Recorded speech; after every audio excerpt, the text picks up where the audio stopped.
खूबसूरत मौके में मैं इमरान को बहुत मुबारकबाद देना चाहता हूँ कि इन्होंने इतना अच्छा इनिशिएटिव लिया है गार्डन लीज के लोगों के लिए। ये फर्स्ट यूज का शोरूम है गार्डन लीज में जो इमरान के हाथ से ओपनिंग हुआ है और इमरान ने इसका इनिशिएटिव लिया है। तो मैं इमरान को यही बात बोलना चाहता हूँ कि बाबू अपनी ईमानदारी से काम करो और अपने कारोबार को, अपने कमिटमेंट को जितना फुलफिल करोगे उतना आगे जाओ। अपने कस्टमर्स जो तुम्हारे पास आएंगे उनको जो कमिट करो उससे ज्यादा करने की कोशिश करो और अपने बिहेवियर को इतना अच्छा रखो कि जो भी कस्टमर तुम्हारे पास गाड़ी खरीदनी है उनको लगे कि हम अपने घर पे जा रहे हैं, अपने फैमिली के पास जा रहे हैं। जितना तुम उनको अपनापन फील कराओगे तुम्हारा बिजनेस उतना ग्रोथ करेगा। और डेट में ये जो है बिजनेस में ट्रस्ट बहुत जरूरी है। आप अपने कस्टमर्स के अगर ट्रस्ट को जीत लिए तो आपका आगे जाने से कोई रोक नहीं सकता। एक बार आपको भरोसा जीतना है, उसके बाद आप आराम से अपने बिजनेस को चलाइए और अपने कमिटमेंट पे बहुत ध्यान रखना है। लोग क्या होता है कि कोई कारोबार करता है, बहुत अच्छे से ओपनिंग करेगा, बहुत अच्छे से, लेकिन वो कस्टमर सेटिस्फेक्शन के लिए वजह से वो चीज नहीं होता है। लेकिन आप अपने कस्टमर से वेल बिहेव करिए, कस्टमर को जो बोलिए वो करिए। मुझे लगता है कि ईमानदारी से करिए। फ्यूचर क्या है? अल्लाह के सिवा कोई किसी का बोल नहीं सकता। लेकिन ये मैं बोल सकता हूँ इमरान के लिए मेरा एक सजेशन रहेगा, तो अपने छोटे भाई के नाते मेरा एक सजेशन रहेगा, पीछे देखिए मोबाइल पीछे कि लॉयल्टी रख। मोबाइल पीछे की कोई भी काम में ईमानदारी और लॉयल्टी बहुत जरूरी है। अगर ये दोनों चीज को रख के काम करोगे तो इंशाल्लाह ताला आसमान छू। इमरान अनिल भाई हाँ तो ये आपकी मोहब्बत है, आपने ये बात कहा, और ये लोगों का प्यार है मेरे प्रति कि लोग ऐसा सोचते हैं। लेकिन मेरी कोशिश यही रहती है कि जो बस जिम्मेदारी आपने लिया है बस आप वही कर, हाँ कोई एक्स्ट्रा नहीं कर। जैसे हम लोग जब वोट लेते हैं लोगों से तो हमारा कमिटमेंट रहता है उनका काम करने, और जब अपने काम आप करते हैं तो उसमें वाहवाही किस बात और किस बात से आपको खुश होना चाहिए। आप जब लोगों से वादा करते हैं आप चुन के आएंगे तो आप लोगों का काम करेंगे, ये हमारा फर्ज है, हम लोगों की जिम्मेदारी है। और ये हर काउंसिलर, हर पॉलिटिशियंस को यही ख्यालात और ये सोच रख के काम करना चाहिए कि हम अगर 5 साल के लिए चुने जाते हैं तो हम सबकी ये जिम्मेदारी होती है कि अगर पब्लिक का जो प्रॉब्लम्स आते हैं हमारे सामने, हमको उन पे काम करना और उसको रिजॉल्व करना है। वाटर लॉगिंग पे मेरा बस यही कहना है कि ये नेचुरल डिजास्टर था, ये किसी ह्यूमन का मेड किया हुआ कोई चीज नहीं, किसी की गलती नहीं। अगर सपोज करिए हम काउंसिलर है अपने वार्ड में, अगर कहीं पे वाटर फ्लो होता है, कोई नॉर्मल ड्रेन, एक नॉर्मल सिचुएशन है, अभी बारिश नहीं हो रही, कुछ नहीं हो रहा, अगर कहीं पे ड्रेन ओवरफ्लो करता है या वाटर लॉगिंग रास्ते में हो जाए, लोगों का कंप्लेन हमारे पास आएगा। अगर हम उस कंप्लेन में काम करके उसको रिजॉल्व नहीं करते तो आप क्रिटिसाइज करिए, आप गलत बोलिए, आपका हक है, आपका अधिकार है, आपने वोट दिया है, आप लोगों ने जगह भेजा है, तो आप मुझे गलत बोलिए। लेकिन अगर एक नेचुरल डिजास्टर होता है, वो कोलकाता की बात मैं नहीं कर रहा हूँ, पूरे इंडिया की बात कर रहा हूँ, मैं पूरे वर्ल्ड की बात कर रहा हूँ। इवन इन दुबई आप देखेंगे 6 महीना 1 साल पहले एक न्यूज चल रहा था, बहुत सारा न्यूज चैनल्स में था कि पूरा दुबई फ्लड्स आया हुआ है, 3-4 दिन से वो लोग पूरा दुबई को कंट्रोल नहीं कर पा रहे। इवन इन लंदन आप बहुत सारे लोग ऐसा क्रिटिसाइज कर रहे थे, दीदी का लंदन, दीदी का लंदन। मैं उनको बोलना चाहता हूँ क्या लंदन में वाटर लॉगिंग नहीं होता है? अगर नेचुरल डिजास्टर होता है, क्लाउड बस्ट होता है, क्या लंदन में पानी नहीं जमता है? आप जाइए, बहुत आसान हो गया आजकल देखना लंदन। आप यूट्यूब पे जाके लंदन देख लीजिए कि आप उसमें सर्च करिए ना कि अगर क्लाउड बस्ट होता है लंदन में, क्या वाटर लॉगिंग लंदन में नहीं हो रहा है, या यूएई में नहीं हो रहा है, दुबई में नहीं हो रहा। बहुत सारे गार्डन बीच के लोग, कैलकाटा के लोग यूएई में जाके काम कर रहे हैं, लंदन में काम कर रहे हैं। आप उनसे रीच करिए, उनसे पूछिए कि आपके कंट्री में अगर इस तरह का अगर सिचुएशन होता है तो क्या वहां वाटर लॉगिंग नहीं होता है? वाटर लॉगिंग हुआ है ये जरूरी नहीं है।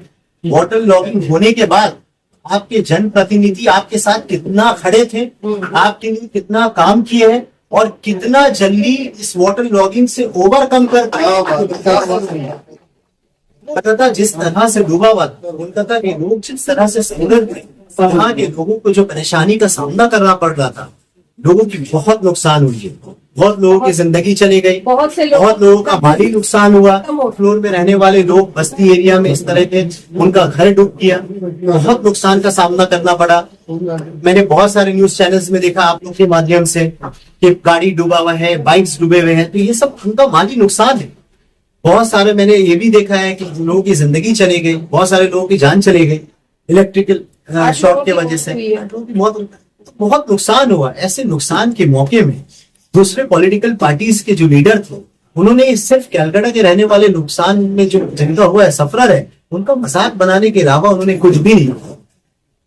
बीइंग अ पब्लिक रिप्रेजेंटेटिव, आप किसी भी पार्टी से बिलोंग करते हो, कोई भी पार्टी हो, आप सीपीआईएम करें, आप बीजेपी करें, आप कांग्रेस करें, आप तृणमूल कांग्रेस करें, लेकिन जब बात कोलकाता के लोगों का है तो आपको ह्यूमैनिटी को फर्स्ट रख के किसी को क्रिटिसाइज करने से भला ये है उसके साथ देकर उसकी प्रॉब्लम्स को समाधान करने की बात। और सब क्रिटिसाइज मत करिए, पहले उसको समस्या को समाधान करिए, उसको ये अपने लोगों को प्रॉब्लम्स से बाहर लाइए, उसके बाद जितना गाली बकना बकिए ना। जुर्म के समय में घर बैठकर मीडिया के सामने बॉबीदा को गलत बोलना, हमारी सीएम मैडम को गलत बोलना, हमारे मेयर को गलत बोलना, नहीं। हमने अपने मेयर को पाया लोगों के साथ, हमने अपनी मैडम को पाया दिन और रात ऑपरेट करते हुए, सारे काउंसलर्स को हर एक एरिया का खबर लेते हुए रात दिन मेयर साहब कॉल कर रहे हैं, अपने अपने काउंसलर्स को फोन करके पूछ रहे हैं क्या एरिया तुम्हारा, क्या कंडीशन है, सारे पंपिंग हाउस को, सारे ऑपरेटर्स को, सारा ड्रेनेज सिस्टम, एमएमआईसी, सब कोई जगह बात नहीं, अपने लोगों को कैसे कोलकाता के लोगों को इस कंडीशन से बाहर लाया। मैंने ये देखा है तृणमूल कांग्रेस का तो अपोजिट पब्लिक देखा ही नहीं, उन्होंने मजाक बनाने का काम किया। एक तरफ लोगों की जिंदगी जा रही है, एक तरफ लोगों का माली हाल नुकसान हो रहा है, एक तरफ लोग परेशान हो रहे हैं, लोग खाना नहीं खा पाते। स्ट्रीट वेंडर्स का एक दिन, लोग रोज कमाने वाले लोग जो होते हैं रोज कमाते रोज खाते, वैसे लोगों का 2 दिन नुकसान हुआ। उस समय में आप बैठ के क्रिटिसाइज कर रहे हैं, मजाक कर रहे हैं, आपने साथ नहीं दिया लोगों को। और ये पूरा बंगाल देखा है कि किसने क्या किया है, तो जो समय में कौन पार्टी आके लोगों के साथ खड़ा हुआ है और किसने काम किया है, ये मुझे बताने की जरूरत है। दर्जन भर लोग जो के माध्यम से सब में देखते हैं। दर्जन भर लोग जो मारे गए हैं कलकत्ता आसपास, उसके लिए क्या लगता है सीएससी जिम्मेदार है? देखिए, सीएम मैडम ने ऑलरेडी उनके लिए कहा है कि उनके लिए क्या होना चाहिए, और हम लोग उनके साथ हैं, उनके परिवार के साथ हैं। मैं तृणमूल कांग्रेस का काउंसलर हूं, मैं अपने तरफ से भी बोलना चाहता हूं कि अगर मेरी कहीं जरूरत पड़ेगी तो मैं इस परिवार के साथ खड़े रहूंगा। अनिल साहब, इस वक्त ये देखा जाता है कि मुस्लिम इलाके में जो लड़के हैं 2.5-3 लाख का मोटरसाइकिल लेते हैं, रैश ड्राइविंग होता है, एक्सीडेंट भी होता है और उनकी जान भी चल जाती है। तो क्या लगता है कि सेकेंड हैंड 4 व्हीलर कम से कम एक सेफ्टी का बहुत बड़ा वहां पर स्कोप है? 4 व्हीलर लेने से बहुत सारी चीजों का फायदा है।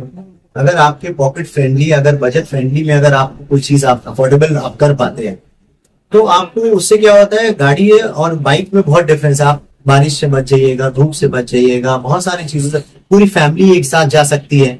सबसे बड़ा क्या होता है ना, सेफ्टी, मिडिल क्लास फैमिली, उसके लिए सेफ्टी एंड पूरे फैमिली का एक साथ ट्रैवल करना बहुत इंपॉर्टेंट है। तो अगर आपको बाइक की कीमत में अगर गाड़ी मिल जाती है, तो मुझे लगता है कि लोगों के लिए गाड़ी बेस्ट है। ताकि अपने बच्चों के साथ, अगर 2 बच्चे हैं, 3 बच्चे हैं, हस्बैंड वाइफ है, उनकी मदर है, फादर, तो सब एक कॉम्पैक्ट पूरी फैमिली अगर कहीं ट्रैवल कर सकते। इनको बहुत दुआ देना चाहेंगे और उम्मीद करते हैं कि अगर ये हम लोगों को बुलाए हैं तो हम लोगों की इज्जत को रखेंगे आने वाले दिन। आप भी इनका साथ निभाएं। ठीक।